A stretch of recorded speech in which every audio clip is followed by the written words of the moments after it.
Assalamualaikum warahmatullahi wabarakatuh. Halo, selamat pagi, selamat siang semua. Gimana nih keadaannya? Semoga selalu sehat ya. Bertemu lagi kita pada pembelajaran prakarya dan kewirausahaan. Jadi, minggu ini kita masuk materi tentang rekayasa, atau lebih tepatnya, wirausaha rekayasa bidang konversi energi. Dan untuk video pembelajarannya, Ibu bikinkan 2 part, yang mana minggu ini merupakan part pertama, sedangkan part keduanya untuk minggu depan.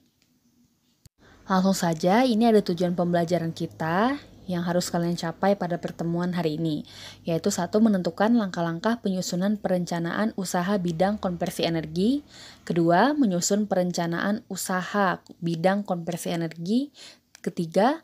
Mengidentifikasi aneka produk bidang konversi energi. Dan 4. Menganalisis sistem produksi rekayasa konversi energi. Ya, jadi apa sih konversi energi itu? Ya, konversi energi lagi 2 kata, yaitu ada konversi dan energi.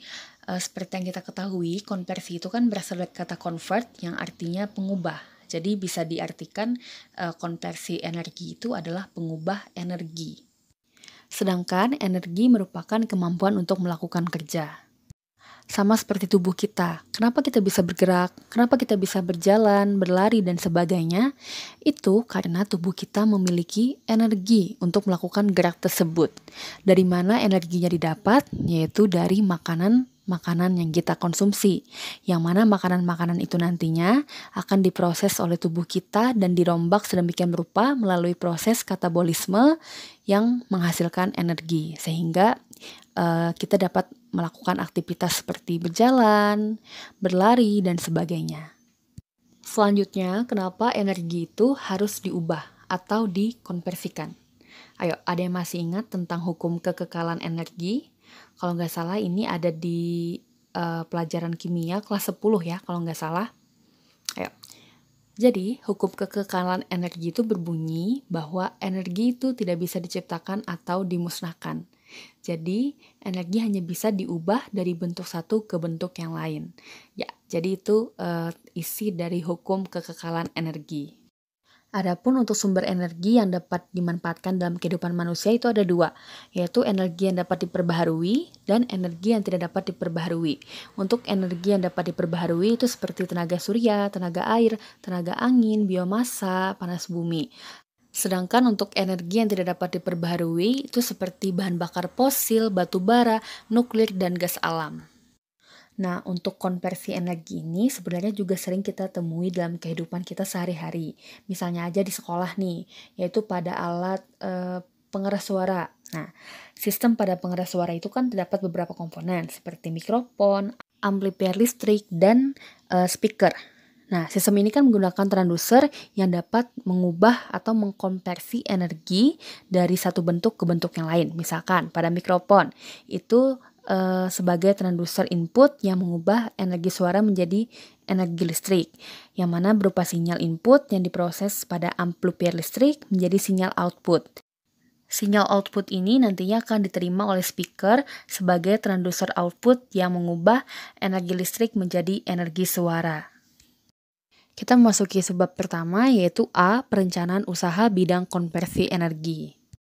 Yang pertama yaitu ide dan peluang usaha. Nah, ini sama seperti bab kerajinan minggu lalu, yang mana untuk memulai sebelum memulai usaha kan kita harus menentukan idenya dan melihat peluangnya. Nah, sama seperti usaha di bidang rekayasa ini, di bidang konversi energi ini, sama. Kita juga harus menentukan ide dan peluang usaha. Kira-kira energi apa sih yang ingin kita konversikan kayak gitu. Kan energi itu kan banyak kan ya, ada beberapa macam. Itu seperti yang tertera pada gambar, itu ada energi listrik, energi pegas, panas, energi cahaya, kinetik, energi bunyi, dan sebagainya.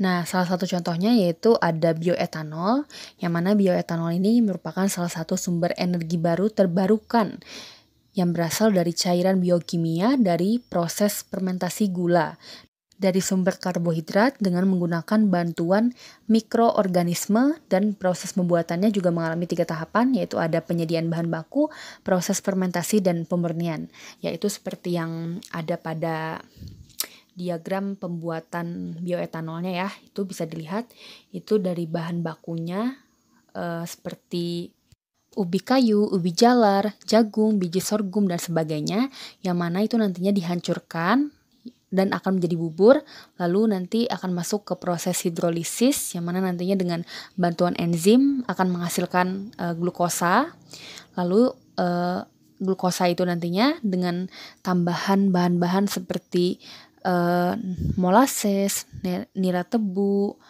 terus ada nira aren, nira nipah, batang sorghum dan sebagainya, beserta ragi, Saccharomyces, urea atau NPK dan sebagainya, itu masuk ke dalam proses fermentasi. Yang mana itu dari proses fermentasi itu akan menghasilkan etanol. Nah, etanol yang dihasilkan ini masih kurang lebih kadarnya cuma 8% aja.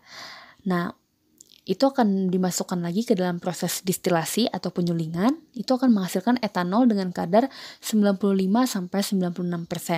Nah, di situ nanti akan dimasukkan lagi ke dalam proses dehidrasi, yang mana akan menghasilkan FGA dengan dengan kadarnya 99,5%. FGA itu adalah fuel grade ethanol, artinya alkohol yang bebas alkohol murni, ya katakanlah alkohol murni yang bebas air, kayak gitu.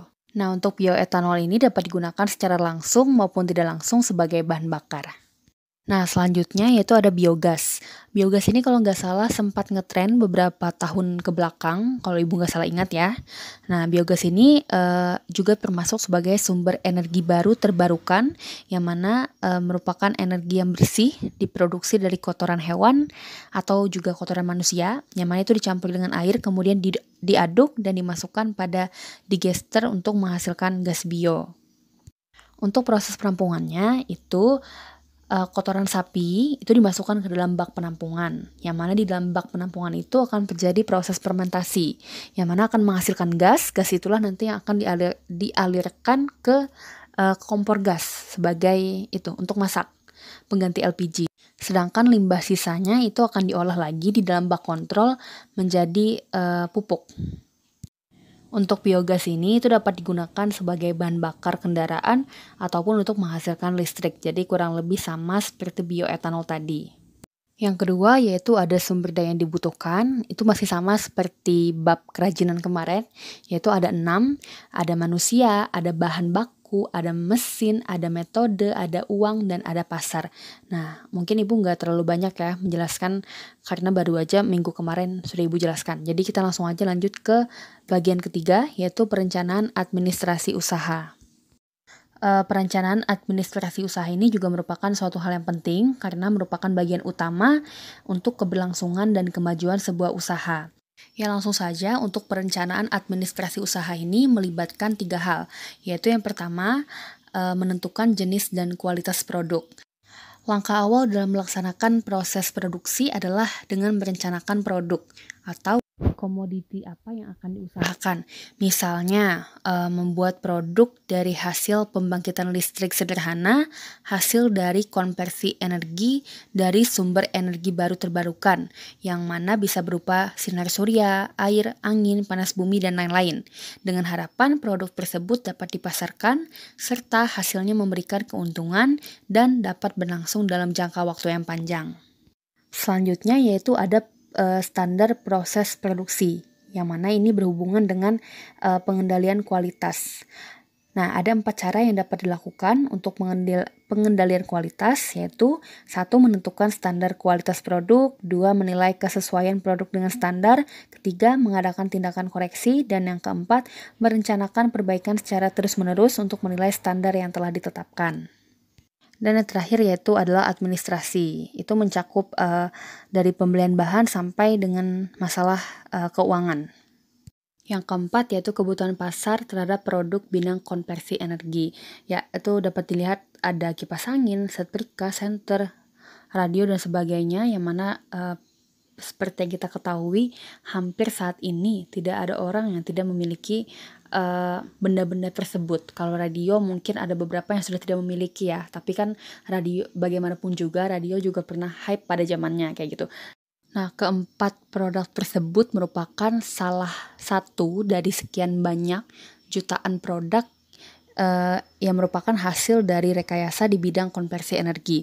Nah, ini tidak menutup kemungkinan beberapa tahun ke depan akan banyak bermunculan produk-produk baru yang sesuai dengan kebutuhan pasar atau untuk memenuhi kebutuhan pasar.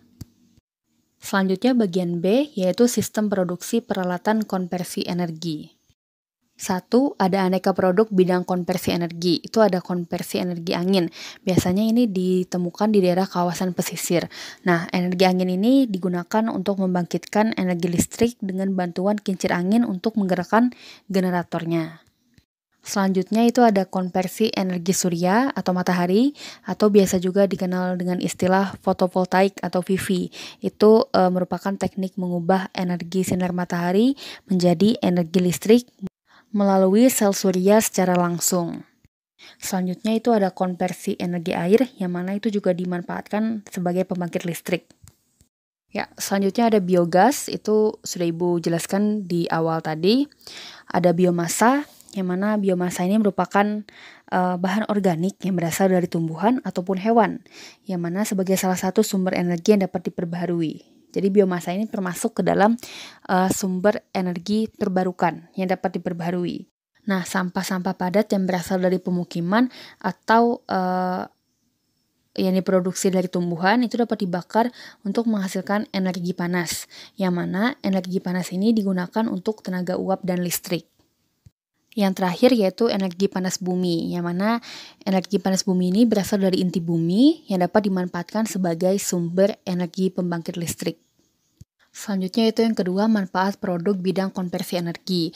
Yang pertama yaitu dengan adanya pembangkit energi listrik yang terbarukan itu dapat membantu meningkatkan kemandirian dari ketergantungan terhadap energi fosil dan menjadi penyangga pasokan energi nasional di masa mendatang. Yang kedua, pembangkit energi listrik baru yang terbarukan itu merupakan atau termasuk ke dalam kategori yang ramah lingkungan, yang mana mempunyai potensi yang dapat mengurangi emisi CO2 atau karbon dioksida. Yang ketiga yaitu ketersediaan energi listrik, terutama di daerah terpencil, itu diharapkan secara merata dapat menyejahterakan rakyat.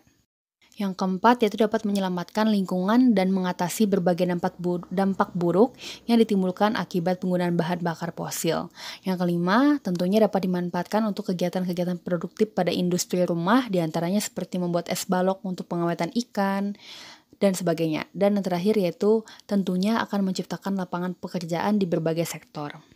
Ya, yang ketiga yaitu ada potensi produk bidang konversi energi di daerah setempat. Nah, yang mana seperti kita ketahui bahwa produksi rekayasa konversi energi itu dapat disesuaikan dengan potensi sumber daya yang ada di daerah masing-masing yang dapat meningkatkan kebermanfaatan bahan-bahan yang tersedia di lingkungan sekitar. Contohnya, misalkan dengan adanya potensi alam berupa sinar matahari yang bersinar sepanjang tahun dan potensi angin di daerah pantai, itu memungkinkan untuk pembangkit energi baru terbarukan melalui panel surya dan turbin bertenaga angin. Jadi energi listrik yang dibangkitkan oleh panel surya dan turbin bertenaga angin itu berpotensi untuk dimanfaatkan pada proses elektrolisis air guna memproduksi gas hidrogen yang dapat dipakai dalam fuel cell. Nah, fuel cell ini merupakan bahan bakar baru yang aman dan ramah lingkungan yang mana diperlukan untuk menggantikan bahan bakar fosil. Nah, dalam bahasa Indonesia, fuel cell ini disebut dengan sel bahan bakar, yang mana prinsip operasi dari alat fuel cell ini mirip dengan baterai, yaitu reaksi kimia yang dipergunakan untuk menghasilkan arus listrik. Perbedaan utama dengan baterai itu bahwa fuel cell itu menggunakan asupan bahan bakar yang dapat terus-menerus dialirkan ke dalam fuel cell, sehingga fuel cell dapat terus-menerus beroperasi selama ada suplai bahan bakar. Bahan bakar itu bisa berupa hidrogen, oksigen, etanol, metanol, dan sebagainya. Nah, berbeda dengan baterai. Kalau baterai kan bila bahan kimia yang menjadi sumber energinya habis, maka baterai itu tidak akan menghasilkan energi listrik karena tidak ada asupan bahan bakar yang bisa dimasukkan ke dalam baterai tersebut.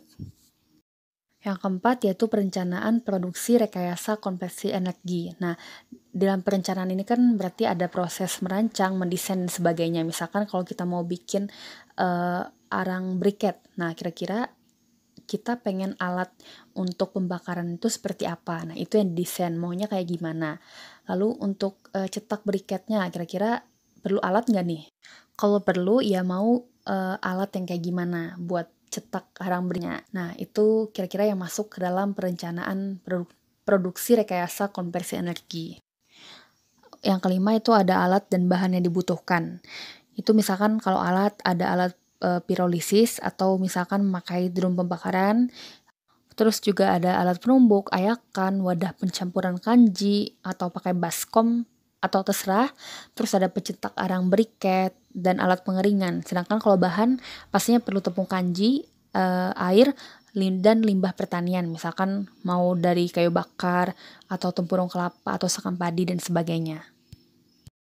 Selanjutnya yang keenam yaitu proses produksi rekayasa energi, yang mana itu dimulai dari bahan arang, itu nanti akan masuk ke dalam proses pirolisis, lalu dilanjutkan dengan proses penumbukan dan pengayakan arang, lalu dicampur dengan perekat kanji, lalu ada pengepresan atau pencetakan arang, dilanjutkan dengan proses pengeringan, dan dihasilkanlah produk arang briket.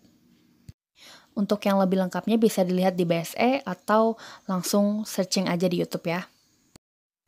Yang terakhir yaitu pengemasan produk bidang konversi energi. Nah, mengenai pengemasan ini mungkin terdengar sepele, tapi sebenarnya ini sangat-sangat penting karena ini akan mempengaruhi ketertarikan pembeli untuk membeli suatu produk tersebut. Nah, untuk fungsi kemasan itu dapat tercapai jika memperhatikan hal-hal berikut. Yaitu 1, dibuat semenarik mungkin, misalkan dengan menampilkan ciri khas. Terus kedua, memuat informasi yang jelas dan jujur. Yang ketiga, tentunya menarik dari segi desain, warna, bentuk, dan komposisinya yang imbang. Terus yang keempat, ukuran dan material bahan itu sesuai dengan kebutuhan. Dan yang terakhir, itu bahan terbuat dari material yang tahan terhadap perlakuan pada saat pemindahan. Maksudnya pada saat pengiriman atau distribusi ya.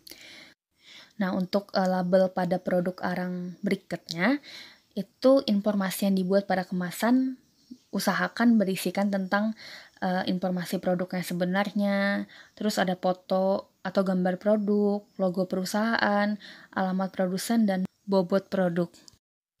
Ya, mungkin itu saja materi yang dapat Ibu sampaikan pada video pembelajaran minggu ini.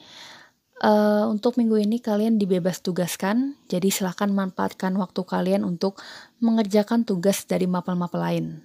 Dan Ibu juga minta tolong kepada kalian untuk jangan segan mengoreksi atau atau memberitahu Ibu kalau misalkan Ibu ada salah-salah dalam penyampaian materi. Siapa tahu kan Ibu ada typo dan sebagainya. Silahkan disampaikan saja tapi dengan bahasa yang baik dan sopan ya. Oh ya, dan satu lagi, jangan segan untuk memulai proses diskusi di dalam grup WA kelas. Gak apa-apa, Ibu malah lebih suka kalau misalkan WA grup itu aktif dibandingkan sepi kayak kuburan.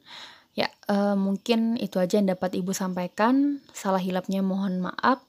Wabillahi taufiq wal hidayah. Wassalamualaikum warahmatullahi wabarakatuh.